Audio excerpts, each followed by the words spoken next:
Hello, this is Tommy Franks. Welcome to the 4-Star Leadership Podcast, product of the General Tommy Franks Leadership Institute and Museum. We're here to get a view into the lives of the legacy makers, the movers and the shakers of today. Offer insights from the full spectrum of the leadership community. We'll talk to former 4-star students and explore their leadership development path. We'll work to find out what they are about today and learn from the opportunities they've made for themselves in this world. It's my distinct pleasure to welcome you to this podcast. Remember, leaders are not born, they're developed.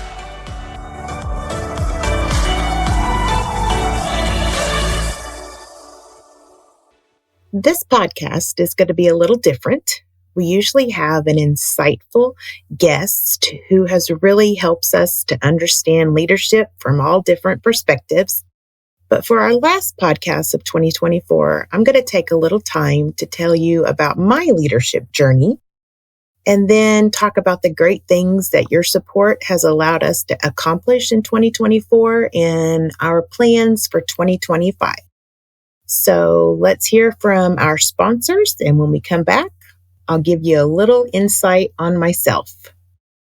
REI Oklahoma is proud to be part of the General Tommy Franks Leadership Institute and Museum in the production and distribution of these podcasts designed to inspire leaders and difference makers. At REI Oklahoma, we have been working with small business leaders, entrepreneurs, and people who are driven to succeed for years. Highly motivated people working to own their own businesses, live in their own homes, and make the world a better place since its beginning. REI Oklahoma has continued to identify hurdles and deliver holistic solutions to create job growth and help neighborhoods thrive in both rural and urban communities. REI Oklahoma looks forward to visiting with you about helping your business and community grow. Visiting reiok.org or call 1-800-658-2823 to start the conversation.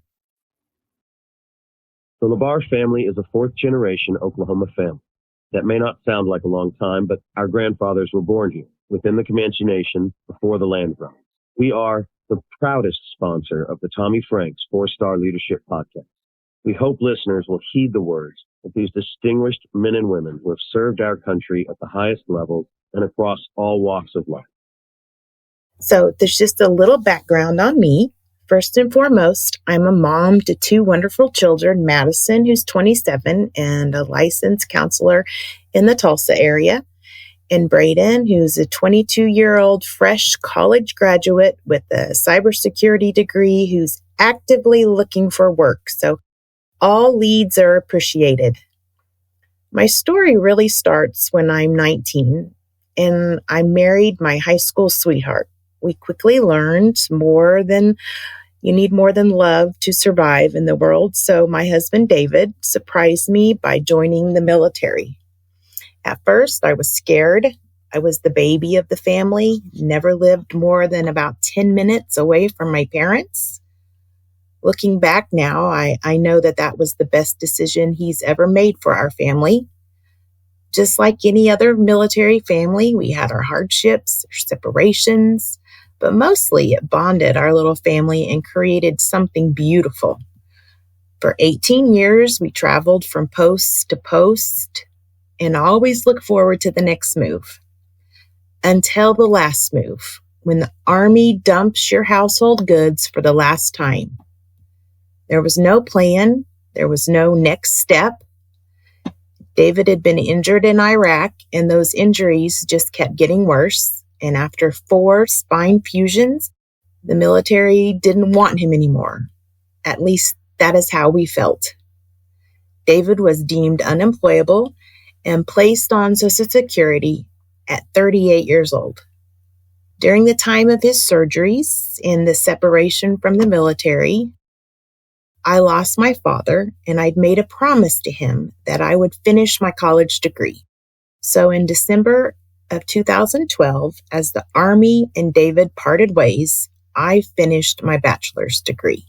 We moved back to my hometown in small town Oklahoma, which I had wonderful memories of growing up in. We quickly learned that the town wasn't the same, or maybe we weren't the same, but the transition, especially for the kids, was difficult. We always told them it was temporary. We'd get our bearings and we'd figure out the next step. Madison was a sophomore in high school and Braden was in 5th grade at the time. It then became, we'll get Madison through high school so she doesn't have to move again, and then we'll find somewhere else. And then it became the same with Braden. We'd move when he was done with high school. We became comfortable. Well, maybe that wasn't the right word. Maybe lazy, scared would be more like it. For almost 10 years, we just existed. I learned during my time finishing my bachelor's degree that school was somewhat of my refuge away from the crisis that was our family with all of David's medical issues. As his medical retirement, those issues didn't go away. They just kept getting worse and worse. So I began the journey to my master's and then my journey to my doctorate. All this while working a full-time job. I thought I'd found my purpose at the community college that I worked at. I was helping develop relationships with individuals and businesses to create scholarships to fund students' college degrees. These students, many of them were first-generation students trying to change the path for their entire family. For many, they were going to school as a last-ditch effort to make something for themselves, kind of like David did with the path to the military. It felt good to help these students. I became a workaholic. It was just easier that way. I remember when Braden was in high school and I went to one of his programs, and the music teacher saw me there with Braden and she commented, "Oh, I didn't know there was a mom." Well, we laughed and they teased me about Braden not having a mom, but still today that really stings. If you know someone who suffers from PTSD, you know there are ups and downs, and sometimes the downs can be horrifying. Well, during the same month that I was finishing up my dissertation, getting all the edits made to get accepted so I could present it, David was in the middle of a spiral. It was awful. I couldn't be excited about the prospect of becoming Dr. Green because I didn't want to upset him over accomplishing something that he couldn't accomplish because some person sitting behind a desk deemed him unemployable and not retrainable. I knew we needed help, but nothing in the past had worked. We'd sought out everything and anything we could think of to help with his PTSD. I remember looking at my Facebook feed during this time and seeing a sponsored ad for something called Operation Heal Our Patriots. I clicked on it and saw it was for military couples. During the summer, they would take military couples to Alaska for a week to work on their marriage. I don't even remember what I put in the application, but I knew we were in desperate need for help. And just like his other episodes, his spiral leveled out and we moved on stronger together for getting through another one. Months later, I'd somewhat forgotten about the application. We received a call from the organization, which we found out was part of Franklin Graham's Samaritan's Purse. We traveled to Alaska in September 2022 for a week. It was just David, me, 9 other couples, and a volunteer staff that are angels on earth. Well, and Franklin. We explored the best of Alaska, had a wonderful time getting to know each other again, learned tools to better communicate with each other. If you know someone in the military, you know that maybe sometimes they're probably not the best communicator. But David and I were both Christians, and so we'd been baptized when we were younger, But throughout our marriage in the military, it wasn't ever a priority to go to church.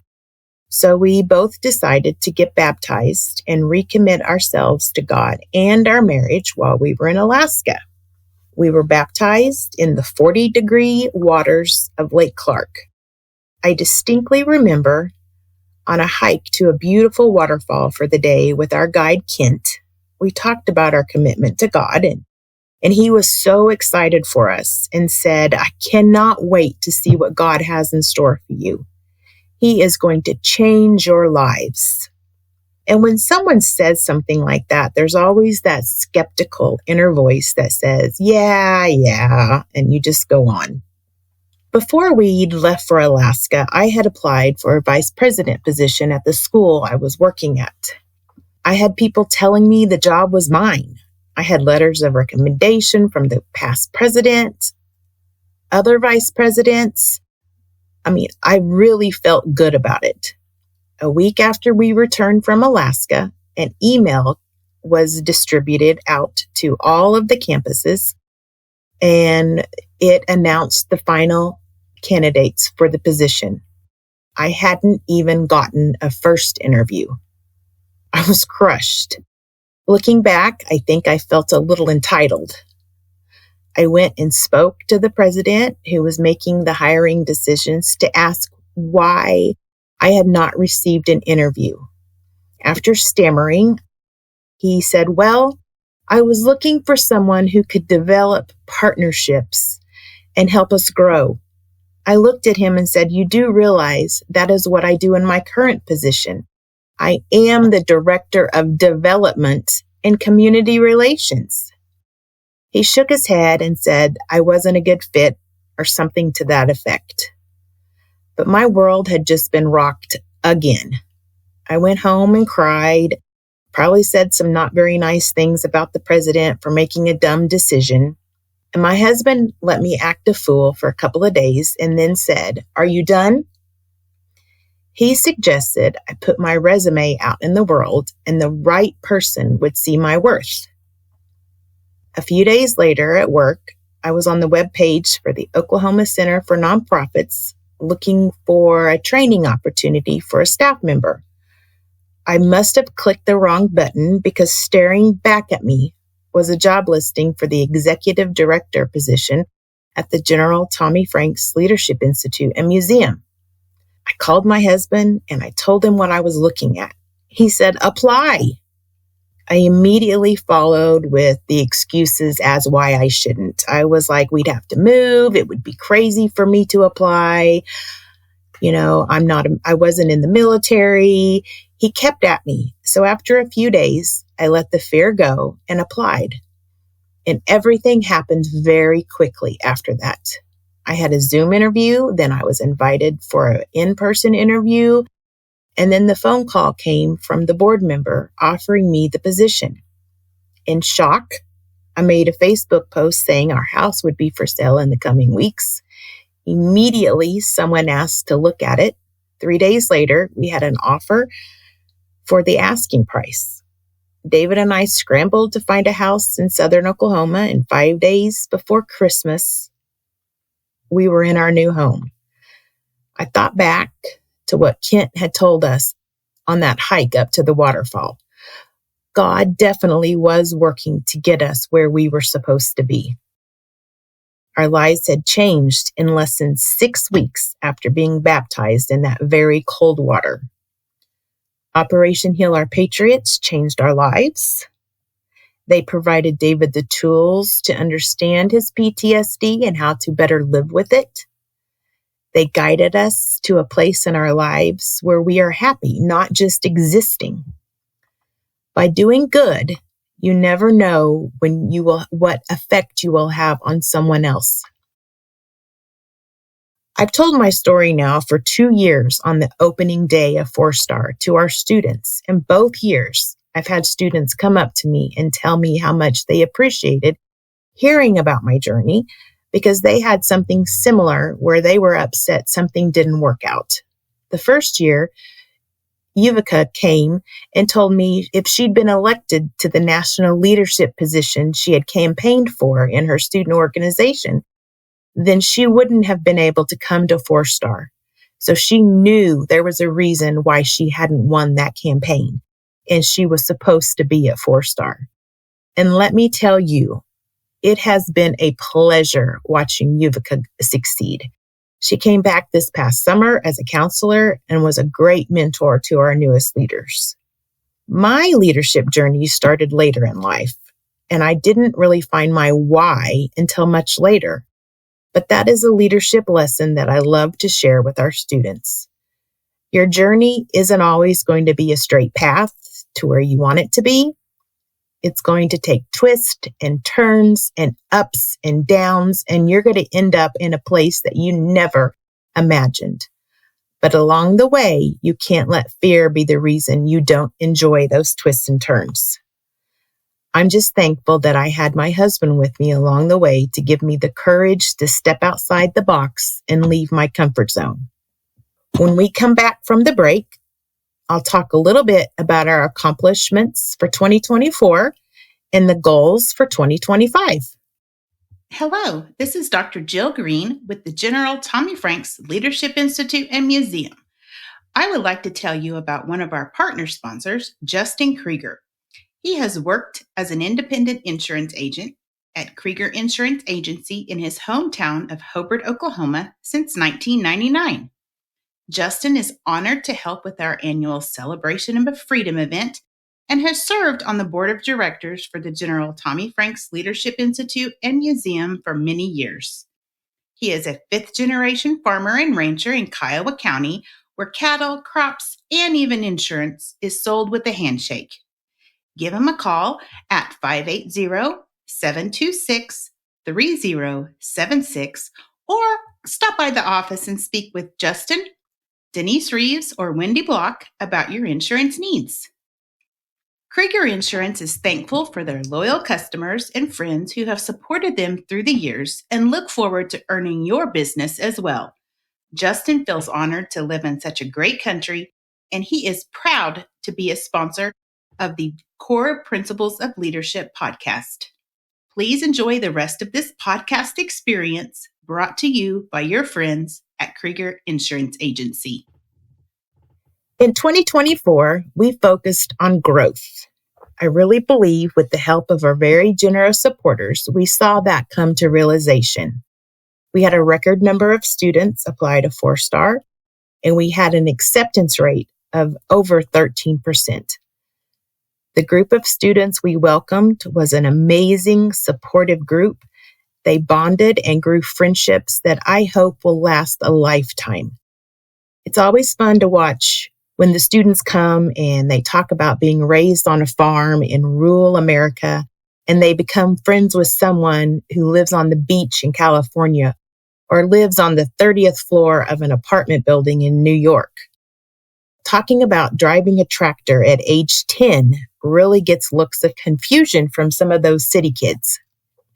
This year, we have received over $3,000 from parents of students who have gone through our program. These contributions serve as an affirmation that we are making an impact in these young people's lives.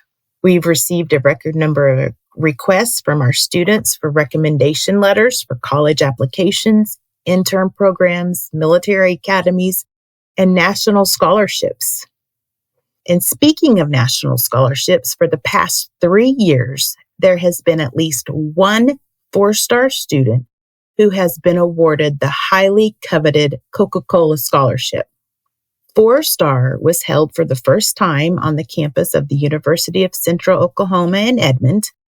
As a welcome, they guaranteed any 4-Star student who attends college at UCO a $1,000 scholarship, and the generous Franks family announced that they would match that.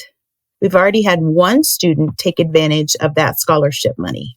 We continue to have impactful podcast guests who then turn into 4-Star speakers.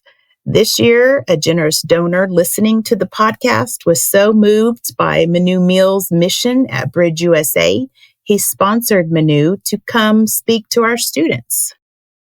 With Manu just a few years out of college, He gives the students a great perspective that leaders don't have to be old and have lots of years of experience under their belt to make a difference. His organization, Bridge USA, brings people together to have hard conversations in order to understand the political divide that exists in our country. His organization is making a difference, and it is being noticed at a national level. Manu was just a guest panelist at a leadership forum held by the Obama Foundation, with President Obama serving as the moderator.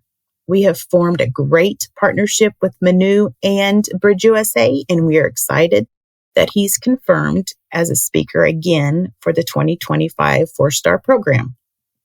To continue with the theme of growth in 2024, we received a grant to renovate a storage area at our museum into classroom space.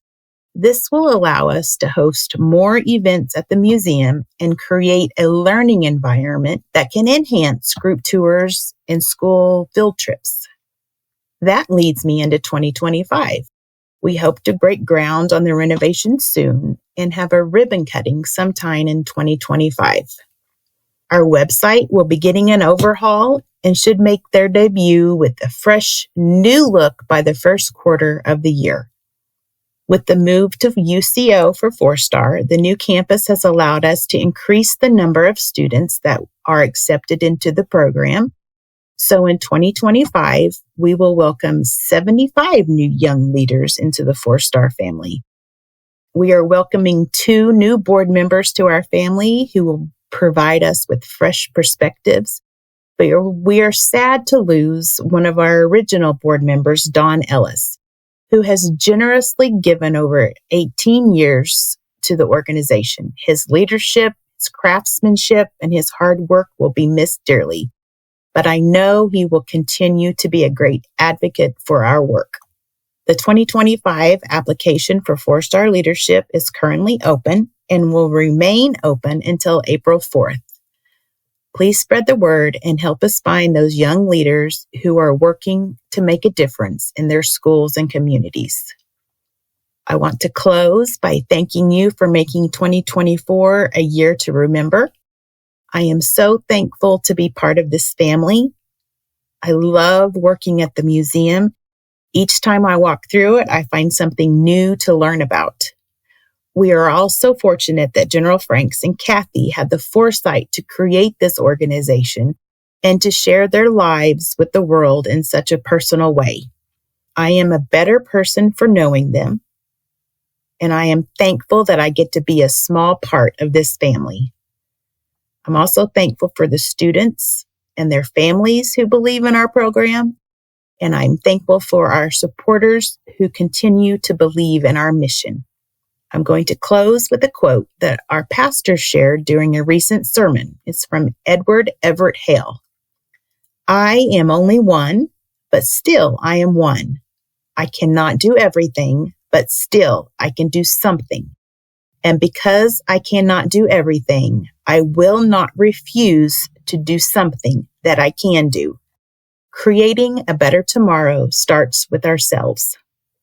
Join us in January as we kick off our 5th season of the podcast with our guest, businessman, attorney, veteran, and author Jordan Blasick. Jordan and his best friend Christopher Haig tell the story of their cross-country travels in Union, a Democrat, a Republican, and a search for common ground. Until next time. Thank you again to REI Oklahoma for making this podcast possible. For nearly 40 years, the board, staff, patrons, and supporters of the nonprofit economic development REI Oklahoma have been committed to expanding Oklahoma's economic prosperity, earning the reputation of being one of the most comprehensive economic development organizations in the country. Business lines, training workshops, business consulting, and networking opportunities, as well as technical assistance and even commercial business space are made available to Oklahoma entrepreneurs and small businesses. For low and moderate income individuals and families, down payment and or closing cost assistance is offered. Learn more at reioklahoma.org.